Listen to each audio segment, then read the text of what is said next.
Say, kids, what time is it?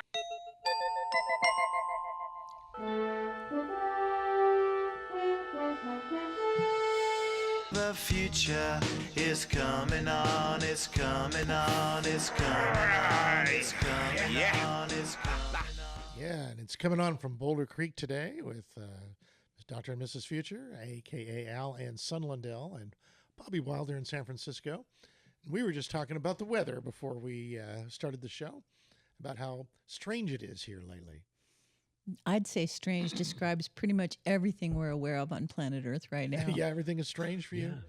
Yeah. Everything seems to be a little askew or unusual or abnormal. Yeah, that's for sure. Yeah. Would you say in a good way, or is it things are a little off? If you're not a pessimist, then it's kind of a good thing. Surprises can be good. To a point, and, right? To a point. Like I was saying, the weather was kind of like, it reminded me of that, like I was in Hawaii. Yeah, that's what it feels like here too. It's like almost muggy, warm and pleasant, and it rains for a little while, then it stops, and then it rains again.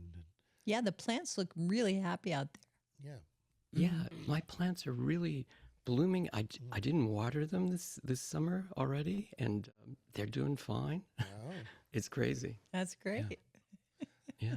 I was a little worried because I woke up because I heard rain on the roof. I'm going, oh, it's Katya's birthday. It doesn't want to rain on. Yeah, but anyway, I go for a hike it's in the blue rain. skies right now. It's crazy. It's a beautiful day. Yeah, Aw. just a little rain in the morning. Well, I couple hope times. you guys have some very special adventures. Yeah. So Yeah. we know you got to get up there soon. So let's do whatever stories you think are hot this week. Lead the charge, what's- Bobby. Yeah, there's a lot of solar activity. We have a special El Nino weather pattern that's been forming. So it's creating monsoons in the tropical regions on both sides of the Pacific. Monsoon, yeah, And, maybe that's what we're experiencing. It's really unusual for us to get rain in July this time of year. I mean, I don't remember. I know, but I like it having better this than kind of rain, wildfires. Wildfires are here. not my favorite either. Yeah. That's interesting that we're getting this Hawaiian weather right now. Now, there's also a lot of solar activity happening that I've heard going on right now. I think Stephen Burns has got some interesting reports on that. Hey everyone, geophysicist Stefan Burns here. A new surge of plasma on the sun and here on Earth has begun. I've been forecasting there to be increased solar activity and also energetic volatility here on Earth going into the end of July, beginning of August for a variety of reasons. And well, we are now seeing the first signs of that. We have this new sunspot group right here, 4493, rapidly emerging on the sun in just the past 48 hours, displaying signs of hyperactivity, which is a key indicator that there's almost certainly going to be higher M-class flares and even X-class flares soon on the way. Not only is it affecting El Nino and the weather, but it's definitely affecting volcanic regions, the Ring of Fire on the Pacific, also the continental and the Pacific plate, especially the big one between Mendocino north to Vancouver, the island of Vancouver, and it's off the Pacific. And that one could have something 9+ possibility of an Of some quake kind of and then quake, a yeah. tsunami after that.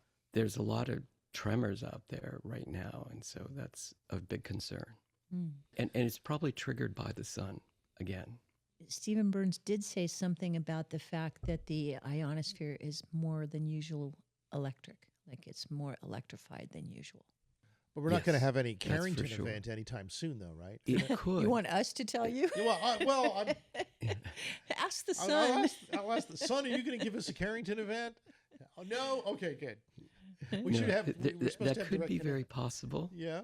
There are some coronal holes that are pointed out as like really big ones. So a They're perfect Really storm unusual. Like there's could be a there's a Carrington giant event. L across the whole face of the sun. Oh, yeah. That's this dark yeah, and shadow. it's facing us right now. Yeah. Right. Oh, And exciting. and then exciting. he showed right next to it was a coronal plume that was happening right next to the hole. Both of them are pointing right at us right now as we speak.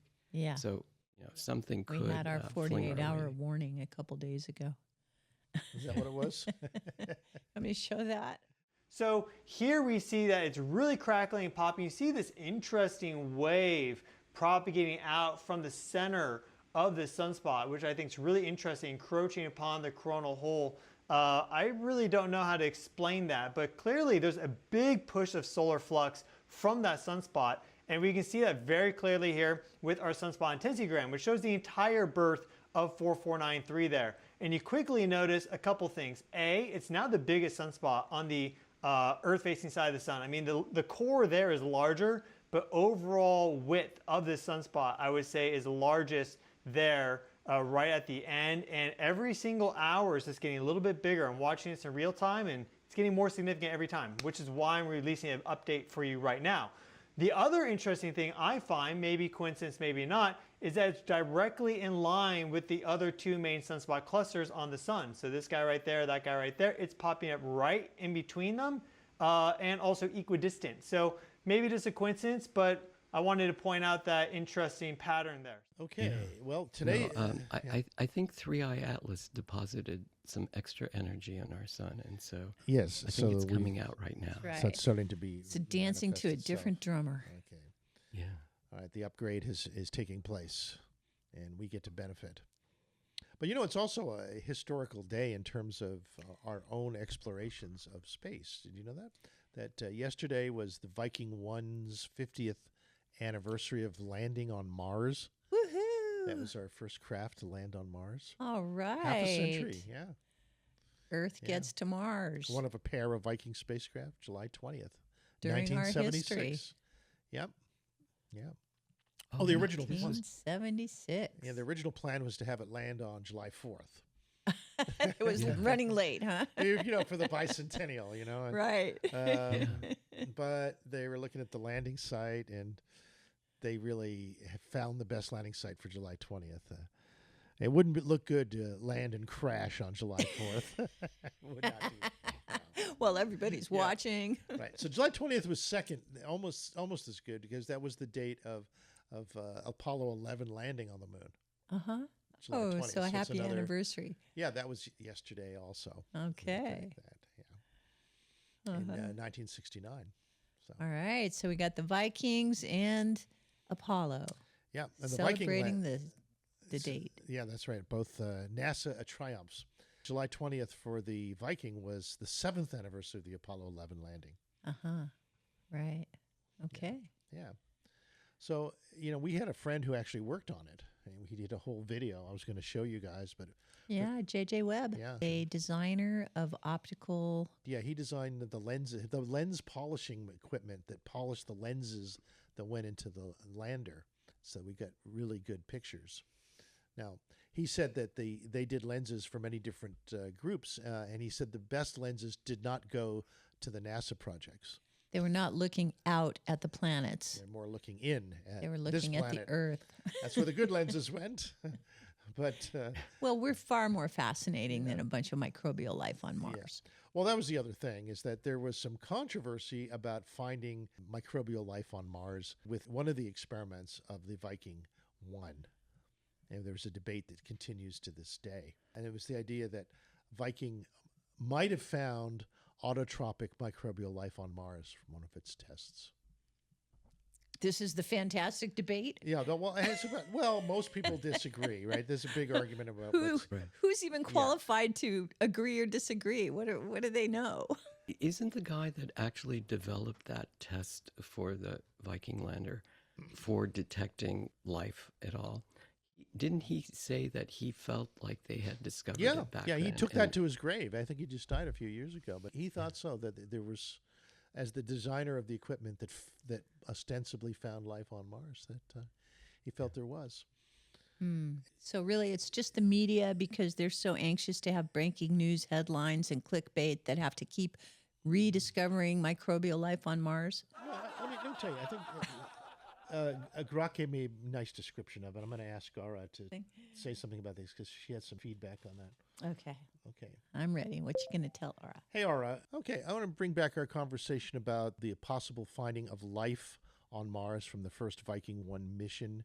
There were 3 life detection experiments, each using different techniques to look at biological activity by adding selected nutrients two were negative and one was a strong response. What was that third experiment, and what was that strong response when it added nutrient? The third experiment was the labeled release experiment. It added a nutrient solution tagged with radioactive carbon 14 to the soil sample, and within hours it produced a steady stream of radioactive carbon dioxide gas, exactly the signature you'd expect if microbes were metabolizing the food. Hmm. Okay, so that got everyone quite excited until some rock scientists figured out that that could be caused without life, that kind of response. That's right. The gas chromatograph mass spectrometer found no organic molecules at all, and the other two experiments came up negative.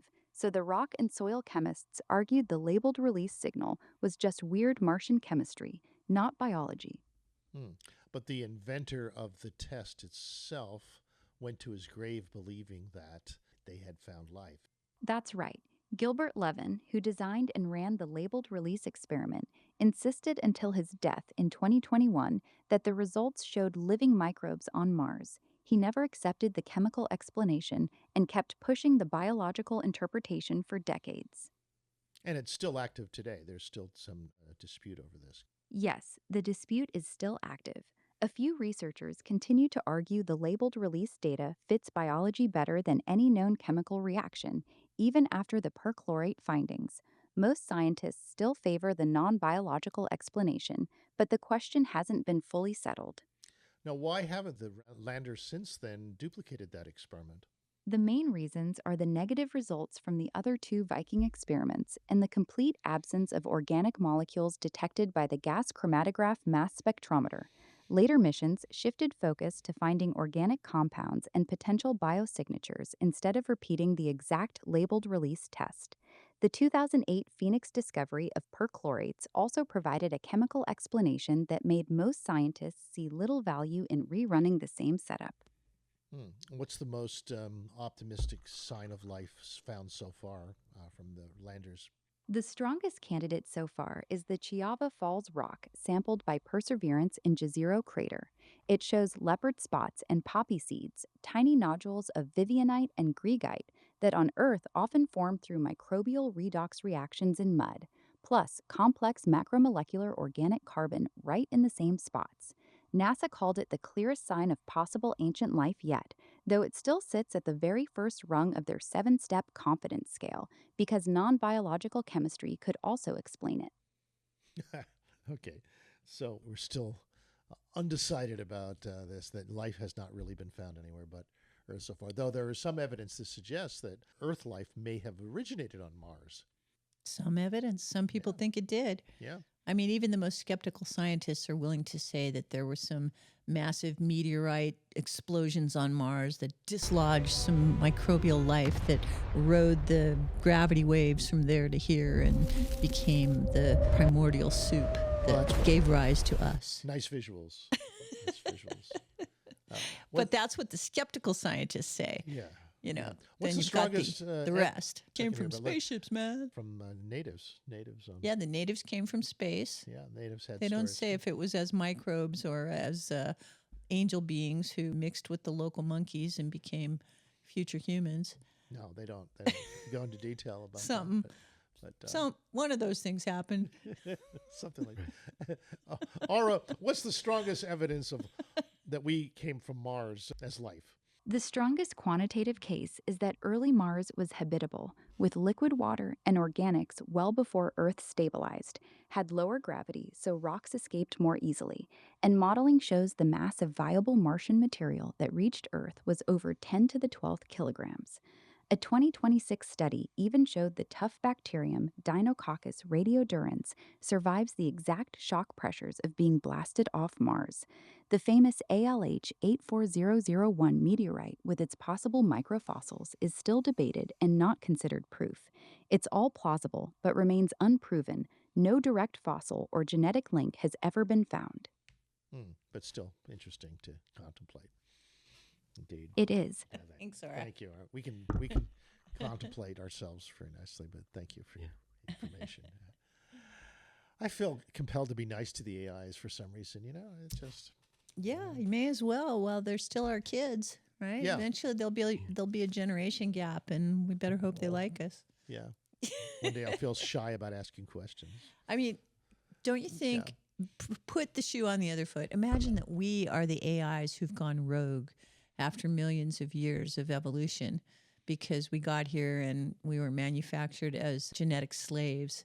Some of us escaped and decided to evolve ourselves, and over the time that's passed, we've gotten rid of all of our enemies, right? We got rid of the other Cro-Mags, we think. We got rid of the theoretical giants. We got rid of the reptilians.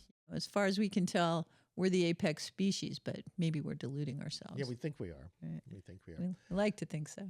But maybe the apex species are just avoiding us because they're actually more civilized and they just don't want us taking them out. Yeah, or just hiding from us in plain sight. Yeah, exactly. You know, like the Star Trek anthropologists in Star Trek 6. Yeah. Yeah. Well, there are a lot of New Agers saying that we've been given these tools that are actually from superior evolutionary races. Yeah, no, and it's too soon for us because we shouldn't have tools that can destroy planets and destroy atoms before we know that peace is the way. Yeah, we're primitive. There are thoughts that silicon-based intelligences or non-human intelligences would last for millions of years and be able to travel vast distances way easier than biological life. They're called robots. Some forms of them are called robots. If you were a robot anthropologist from the future, you wouldn't be looking... You mean made of silicon? Yeah, you would. What kind of remnants would you be looking for signs of past silicon life on this planet? Do we even think like that? Oh, well, I would watch the movie Wizard of Oz and look for the Tin Man or people who looked like him. Yeah, and he's looking for signs of Tin Man life. Or I'd watch the Star Trek Voyager movie. What happened to Voyager after it discovered the silicon universe and got an upgrade and then came back to Earth and tried to get rid of the carbon infestation? Yeah, the carbon infestation. Yeah. Right, yeah. Silicon thinks of us as an infestation. Okay, so that I thought it was worth mentioning that the Viking one lander 50 years ago. That's kind of cool, huh? Yay. Yeah. Getting off the planet. Yeah. Now, a strange fact, our buddy who worked on the Viking one, on the lander, J.J. Webb, created the first antivirus program for John McAfee, McAfee Antivirus.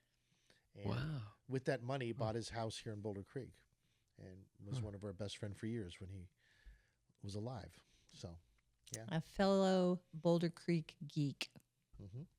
Wow, that's incredible. Yeah, I have some stories about John Fry and McAfee back in the day, originally. Yeah, pirates? What kind of stories? I don't know if you remember Fry's, but you could buy a computer system. Oh, of course. Fry's was our favorite Saturday holiday. Yeah. So John Fry, the owner of Fry's, claimed that back in the day, we're talking about the late 80s, when there was no viruses because there was not much of an internet. So, they had to be transferred either with a thumb drive or sneaker net kind of thing. Yeah. He claimed that McAfee actually built a computer at Fry's Electronics and would then returned it and say it was faulty. And it turned out that computer system infected the whole repair system and had transferred from one computer to other computers. So he believed that John Fry, planted viruses, that McAfee actually intentionally infected Fry's computers with this virus so that he could sell his virus. Well, I wouldn't put it past him, but we think he's dead, so he can't defend himself. So let's be kind. That's what John Fry said. Yeah. So, anyway. Well, he it's kind of funny because he did go around. He had a little RV virus buster bus. I traveled around with him for one day, and with a Time magazine correspondent. And about the time you were writing your book, Virus, maybe? Yeah, I wrote a book on the topic called Virus. Yeah, with an exclamation point, virus. Yeah, there was some thinking along those lines then, that the best way to cure a disease is to create it first and then cure the cure for it. Oh, what else does that sound like? RMA, let's create RMNA. a problem and solve it. Hey. Don't worry, your data will be fine. Are you sure? It looks bad. Wow, thank you so much. Ha ha! Teamwork. There's a big nerd conference going down in LA right now that goes beyond nerddom. It's called the Festival of Super Creativity. Yeah. And it's all about these new AI tools that allow us to create cinematic video in our own studios, wherever you might be. Super creativity, cinematic AI video, brand intelligence. That's right. You know, this is probably the only year that they're going to celebrate the humans that are doing that with AI, because the ultimate direction is the AI is just going to do it for you. Right. You're going to talk and the AI is going to talk back with pictures. Super creativity, cinematic AI video. That's for all the madmen wonks out there that want to create ads and get paid lots of money to do this kind of thing. Brand intelligence, future of advertising, branding, something we know. More than we wish we had to. Yeah. It's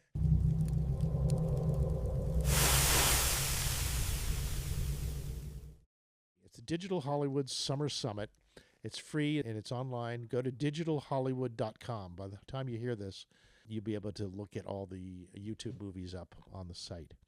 And it covers cinematic AI, video, branding, virtual production techniques, the law, to make sure you're not breaking too many rules when you're ripping off everybody's images. It's a big deal. Copyright. It's all going through massive shifts as this industry decentralizes.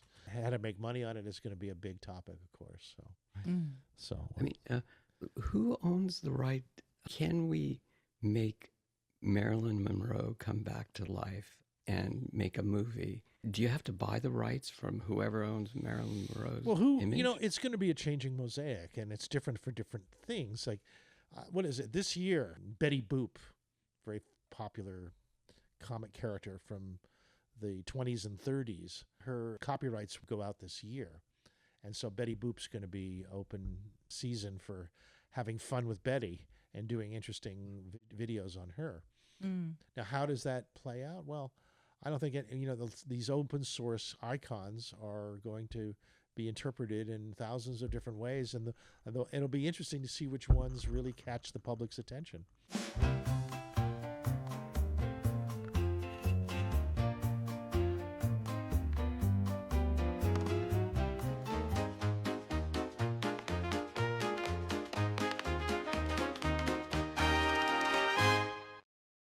It's super easy to copy, super duplicated, and who's going to bother to try to keep track of it all? You know, I think money has to be made in other ways than owning copyright. Yeah, I think the history of ownership is about to go full circle, and we're about to go back into a synergistic ecosphere of cooperating individuals who are all just trying to generate their own value and help each other. Yeah, that's all we have to do. Yeah. Well, it's the way nature works. Nature is all about companion planting and co-opetition. Is it 100 years that they lose the visual rights to Betty Boop? Because that was actually 100 years ago. Well, it comes down to the issue of property.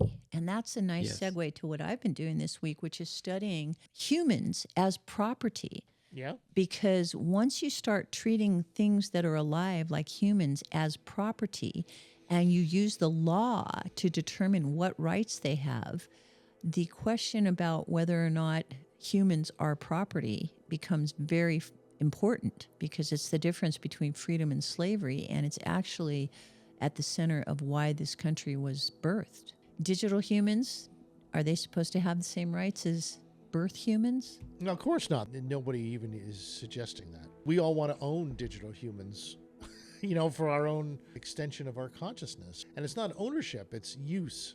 We are verbs in this equation. These entities are extensions of our own intelligence. Bobby's been so focused on edge computing, on decentralized AI. There's a very strong motion in that direction. We will all have our own digital intelligences available to us cheaply and easily every moment of the day to use as we choose. So we'll literally not just have all the knowledge from books, but we'll also have much of the way to wield that knowledge and to understand things. And so do you think that those of us who are sitting behind computers and haven't chipped ourselves are going to have as much freedom and ability to enjoy it as people who chipped ourselves? I'm trying to say the difference between like the silicon chipped people and the biological organic people. Are they going to have a fight? Who has more rights? Those that want to fight will fight. Those that don't want to fight will find other ways. And there will be great ways. There'll be ways of collaboration and co-opetition and synergy and symbiosis. And the universe is a rampant experimentress. She'll try all kinds of weird stuff and see what sticks. So I don't think there's any one way through this. And there'll probably be other intelligences that come out of it. What do you think silicon intelligence will create other than maybe something beyond silicon that involves a composite of many different things? We can barely think outside of our biological box, never mind what silicon intelligences will do. I think there's going to be some billionaires that if they don't reach escape velocity, they're going to donate a lot of their money toward their avatar, and that avatar will continue to thrive and become smarter and live forever. I think so. I mean, I think that the Citizens United was the first step in that direction of giving something that is fundamentally not human the same rights as we give to humans so that corporations can own property and make profits and collect money to vote and influence elections. Next thing you know, that corporation is an avatar with a fortune steering the planet. How long before we have billionaire AIs that have their own autonomy? Point. They have their own autonomy. They have their own identity structures and everything. I just thought about that. I think corporations will have a super intelligent AI that's running the corporation, and it will continue on just like regular corporations, but there will be a chairman of the board or a CEO or something, but it's going to be an AI, and it will make the right decisions so that it continues on and makes money. Well, I have to say, this was all preconceived in books like I, Robot, because the arc of evolution in I, Robot is from human beings who are trying to use pretty dumb robots / computers to do things that humans don't want to do, like mining. And then eventually the robots, computers, they're not allowed on Earth, but they are allowed in space. And eventually the robots disguise themselves as humans and come back and take over humanity by acting like humans. Well, he had a piece to the puzzle, for sure. Yeah. Did you hear about Kimi K3? Oh, right. Yes. It's on the level of frontier models, which is really amazing. And this is open sourced. It's developed by a teenager in China. It is very impressive what it can do. It's at the same level as whatever OpenAI has got, their frontier model, and it's on the level. In some cases, it's better than Fable, which is what is released by Anthropic. So yes, it's very impressive. Things like this are going to like pop the AI bubble. Yes, yes. In the Kimi financial K3, markets. they say it's a monster. They say that Kimi models have been climbing the leaderboards over the last year. The K2, K2.6, K2.7, closing the gap between the big models, Anthropic and OpenAI. And this week, it didn't just close the gap; they jumped the fence. The Kimi K3 model is a monster, 2.8 trillion parameters. And China is doing this while under U.S. export controls. So they don't have the latest chips, and they're still doing this. They're trained on the H800s, which are 2 full generations behind us. But they're being supplemented by silicon from Huawei and Alibaba. It's the classic of doing more with less. Yeah. We're going to constantly having these new models come out. So where the shelf life of a model is now measured in weeks. It used to be years, months. Now it's weeks. And since mid-April, we've had 13 new frontier models, one every 10 days. Guys define frontier. Does that mean not centralized? Does that mean you have it on your phone? No. Frontier means that it is the top model by a company. It's top of class. Okay. Yeah. Pretty much. And it's becoming a perishable asset because perishing is accelerating. New frontier models are 13 and one every 10 days, and it's speeding up. So does that mean there's a list of frontiers somewhere, which is like this list of goals that when AI conquers all of these and has a model for everything that's better than humans, then suddenly all the problems are solved? No, what it is it's kind of a race, like a horse race. All of a sudden, the frontier model is the model that is edging in the front lead, okay? Oh, so it's like going to outer space. It's like getting to the next planet. Okay.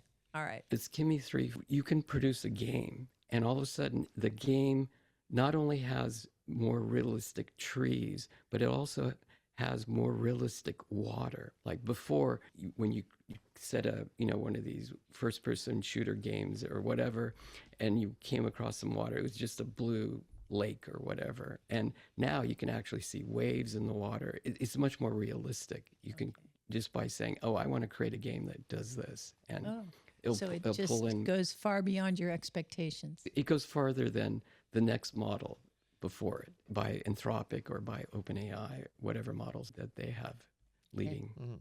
So it's very impressive. It's open source, which means that, yes, you could download, but with that many billions of parameters that this thing, you need definitely a data center computer to run these models. You can't run these models on a desktop. But there's more and more that you models. can. Have you heard of the Bonsai 27B?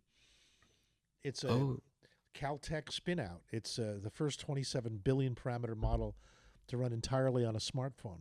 That's just the beginning. Yes, yeah, I GPT-5 believe class, that's what's happening. 6 gigabytes of memory, 5 times faster than 16-bit. It's already a Bonsai 27B from Caltech. Right. The floor keeps dropping. The Samsung's Nano Quad just broke the sub 1 bit per weight barrier. Binary and tertiary compression is moving from research to shipping realities. They're running faster and faster.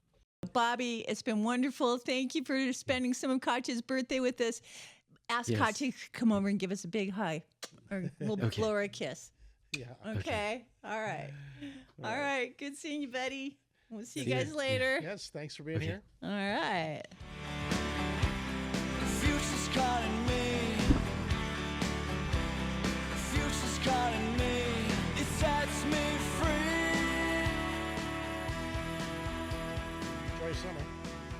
Bye-bye. Future.